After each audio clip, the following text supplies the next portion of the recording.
Et donc un sursis pour la guerre commerciale de Donald Trump, Léo. Oui, c'est une petite victoire pour lui. Une cour d'appel vient de rétablir les droits de douane tout juste annulés la veille par le tribunal de commerce international des États-Unis. Alors Antoine Lard, on vous retrouve à Washington pour BFM Business. Les taxes sont donc maintenues le temps que l'appel soit jugé sur le fond. Mais le programme commercial de Donald Trump reste menacé. Oui, le bras de fer avec la justice n'est pas encore terminé, mais Trump a gagné un répit. Pour le moment, les droits de douane sont maintenus. Ils resteront en place jusqu'à ce que la cour d'appel se prononce sur le fond. En attendant, le président américain est toujours autorisé à mener sa guerre commerciale. Alors le répit sera peut-être de courte durée. Comme s'il anticipait une défaite en appel, Trump évoque déjà la possibilité d'un recours devant la Cour suprême. Dans une très longue diatribe sur son réseau social, le président américain explique que ce sera le seul moyen de mettre fin aux attaques de juges gauchistes. Faut rappeler que la Cour suprême est dominée par des juges très conservateurs et très favorables à Donald Trump. Le président américain, en tout cas, est déterminé à aller jusqu'au bout. Ses droits de douane sont un enjeu fondamental pour lui. C'est d'abord une arme diplomatique dans son bras de fer avec la Chine ou l'Europe. Et puis, sur le plan intérieur, Trump est convaincu que ces taxes vont faire rentrer énormément d'argent dans les caisses, ce qui permettra ensuite de financer des baisses d'impôts massives pour les Américains. C'est une promesse qu'il a faite à ses électeurs pendant la campagne. Merci Antoine Lard. Et donc ce risque judiciaire qui pèse sur le programme commercial de Donald Trump, et la suite logique, c'est peut-être une mise en difficulté sur les marchés également. C'est ce que nous dit Sébastien Corchial, directeur général de Cogefi Gestion pour BFM Business. Face à lui, il a des gens, imagine des États qui vont quand même se dire mais à quoi ça sert de négocier, de faire les négociations, puisque on est en train de nous expliquer que finalement ce que Trump nous impose, c'est illégal. Et puis vous avez le budget. Je vous rappelle que le budget, c'est quand même alimenté, selon Trump, en termes de recettes, par les droits de douane. Donc si on vous dit que les droits de douane, c'est pas légal, vous pouvez imaginer que les marchés de taux vont réagir. Alors la bourse s'enflamme, et ça va amener, à mon sens, beaucoup plus d'incertitudes. Alors, quelles que soient les suites judiciaires, les négociations entre l'Europe et les États-Unis vont bien se poursuivre comme prévu. Pas de changement dans l'agenda, alors que selon le FT, la Commission européenne a prévenu les États membres que le taux de 10% devrait à la fin être maintenu côté américain. Et dans le même temps, c'est l'impasse entre Washington et Pékin. C'est ce que dit Scott Bessent ce matin, alors que la guerre commerciale entre les deux blocs se combine de plus en plus à la guerre technologique, avec une nouvelle étape ces dernières heures. D'après le New York Times, les États-Unis viennent de suspendre certaines exportations qui sont utiles au COMAC, le constructeur aéronautique chinois. En ligne de mire, ce sont en fait les moteurs d'avion, le cœur technologique du programme, Jean-Baptiste Huette. Une fois n'est pas coutume, mais dans le domaine de l'aviation, la Chine est dépendante des Occidentaux. Pékin développe avec succès le COMAC C919, un avion monocouloir censé concurrencer Airbus et Boeing. Une vingtaine d'appareils sont déjà en service sur les lignes intérieures chinoises. Mais pour voler, le C919 dépend de pièces critiques occidentales, notamment les moteurs, les LEAP-1C, qui sont fabriqués par CFM International, co-entreprise entre l'américain GE Aerospace et le français Safran. Et c'est justement ce partenariat que Washington vient d'entraver. Le New York Times révèle que le département du commerce américain a suspendu certaines licences d'exportation en représailles aux restrictions chinoises sur les minerais critiques. Si cette décision se prolonge, elle pourrait fragiliser tout le programme C919, car oui, la Chine développe bien son propre moteur, mais il est encore en phase de test. Or, dans l'aéronautique, il faut du temps pour concevoir un moteur fiable, Pékin le sait, le président Xi Jinping aussi. D'ailleurs, il pousse depuis plusieurs années à davantage d'autonomie technologique, mais en attendant, Washington tient là une puissante carte stratégique dans le bras de fer sino-américain. Dans le secteur, du côté de Boeing, le patron espère augmenter considérablement les cadences de production du 737 MAX. Il attend l'approbation des autorités américaines, peut-être en milieu d'année, selon lui, ce qui serait plus vite qu'attendu, de quoi soutenir le titre Boeing hier à Wall Street, en hausse de plus de 3% à la clôture. Le chinois BYD en pleine tempête au Brésil, Léo. Oui, le constructeur et deux de ses sous-traitants sont visés par une plainte pour trafic international d'êtres humains. C'est le ministère public du Travail de l'État de Bahia qui porte ses soupçons après des inspections qui ont permis, selon lui, de secourir 220 ouvriers chinois. Ils travaillaient dans des conditions semblables à de l'esclavage sur la construction d'une usine BYD près de Salvador. Une information BFM Business ce matin. Suez tient son nouveau patron. Oui, c'est l'actuel directeur financier d'EDF, Xavier Girre, qui a été choisi par les 3 actionnaires du spécialiste de l'eau et des déchets. Et sa mission prioritaire sera de réduire les coûts, Mathieu Pechberti. Cela faisait 6 mois que Suez peinait à trouver un patron. La nomination de Xavier Gir doit intervenir la semaine prochaine. Reste à savoir s'il sera directeur général ou PDG. L'actuel président Thierry Déaut pourrait alors conserver son poste qu'il occupe depuis le début de l'année suite au départ de l'ancienne PDG de Suez, Sabrina Soussan.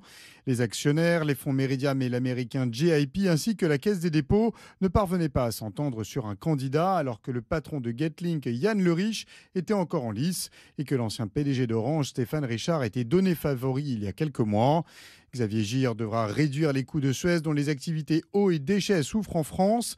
Le marché de l'eau a reculé l'an passé et les 3 acteurs, Suez, Veolia et SOR, cassent les prix. L'actuel directeur financier d'EDF connaît le secteur de l'eau et des déchets puisqu'il a commencé sa carrière chez le grand rival Veolia. Un passage qui risque d'ailleurs de faire grincer les dents chez Suez. Et puis une page sport business dans ce journal. On est à J-1 de la finale de la Ligue des Champions entre le PSG et l'Inter Milan. Ça va Léo ? Tout va bien, Paris retient son souffle comme les diffuseurs d'ailleurs pour qui c'est la bonne opération d'avoir un club français en finale. Canal+, par exemple, a fait savoir qu'il avait vendu l'écran le plus cher de son histoire. Des prix qui s'envolent également pour M6 qui diffuse le match en clair. Bon coup donc pour les médias et Nathan Cocampo, bon coup pour le PSG. Des millions d'euros sont en jeu. Oui Léo, 150 millions d'euros, c'est ce que devrait toucher le PSG s'il soulève la coupe aux grandes oreilles demain. Prime de participation de performance, droit TV, selon le calcul du journal L'Équipe. Victoire ou défaite, le PSG toucherait dans tous les cas à minima 138 millions d'euros, auxquels il faut encore ajouter les recettes de la billetterie pour les 8 matchs joués à domicile, autour de 30 millions d'euros, et les ventes en boutique. Le PSG vend en moyenne 1 million de maillots chaque saison. 11 boutiques officielles ont été ouvertes à l'étranger. Une saison record pour le club et un chiffre d'affaires qui devrait largement dépasser les 800 millions d'euros de l'an dernier. Le PSG qui a tout de même dépensé plus de 2 milliards d'euros rien qu'en transfert de joueurs depuis le rachat du Qatar en 2011. Des sommes importantes, Nathan, et des prix qui s'affolent si on souhaite voir la finale. Ces derniers jours, on a vu une envolée des prix des billets d'avion pour Munich, des allers-retours qui atteignent parfois les 1000 euros. Le PSG a vendu en un rien de temps ses 18 000 places dans le stade de Munich à ses abonnés, de 70 à 950 euros. Et sur les plateformes de revente, les billets restants dépassent désormais les 2400 euros. Autre option, le Parc des Princes. Le club organise une diffusion exceptionnelle avec écran géant. 48 000 places vendues entre 10 et 40 euros, parties en quelques heures, revendues plusieurs centaines d'euros en ligne ces derniers jours. Des millions d'euros aussi de retombées économiques pour la France, Nathan. Le club crée plus de 2000 emplois directs et indirects avec des bénéfices dans la restauration, les commerces, les transports ou encore l'hôtellerie. Rien que l'an dernier, le PSG, arrivé en demi-finale de la Ligue des Champions, a rapporté plus de 240 millions d'euros pour la région Île-de-France.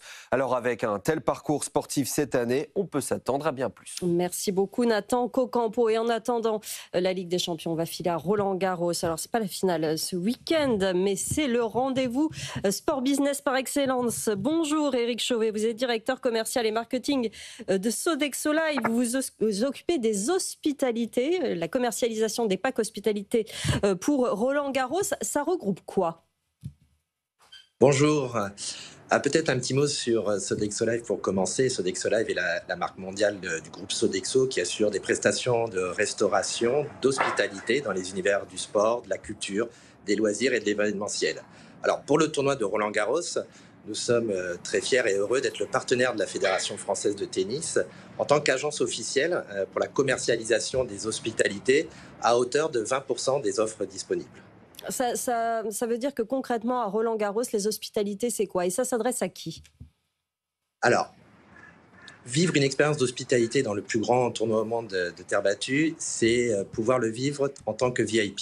C'est-à-dire que concrètement, vous avez un accueil personnalisé dans une porte, un espace dédié avec un accès ou une porte dédiée à votre arrivée. Vous avez ensuite accès à un espace confortable où vous pouvez déjeuner ou dîner en fonction que vous êtes sur la session de journée ou la session de soirée, où vous pouvez prendre des collations et bien entendu vivre les meilleurs des matchs sur le cours Philippe Chatrier au meilleur emplacement. En quoi Roland-Garros est un événement différent des autres ? En quoi est-il attractif pour le business ?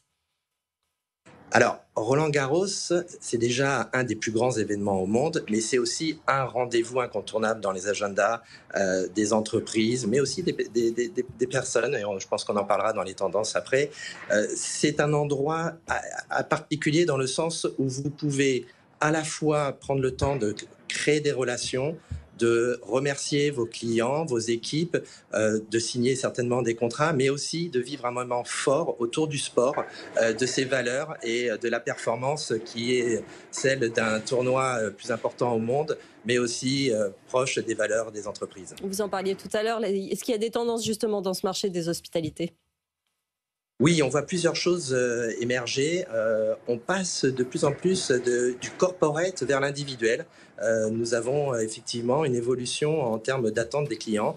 Il y a toujours des entreprises qui recherchent ces typologies d'offres, mais aussi de plus en plus de clients individuels qui veulent vivre des expériences dans des situations plus confortables et plus expérientielles.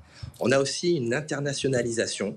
C'est extrêmement important. Pour notre part, nous avons plus de 50% des clients qui viennent de l'étranger, avec des Américains, mais aussi beaucoup de Brésiliens qui sont des passionnés de tennis.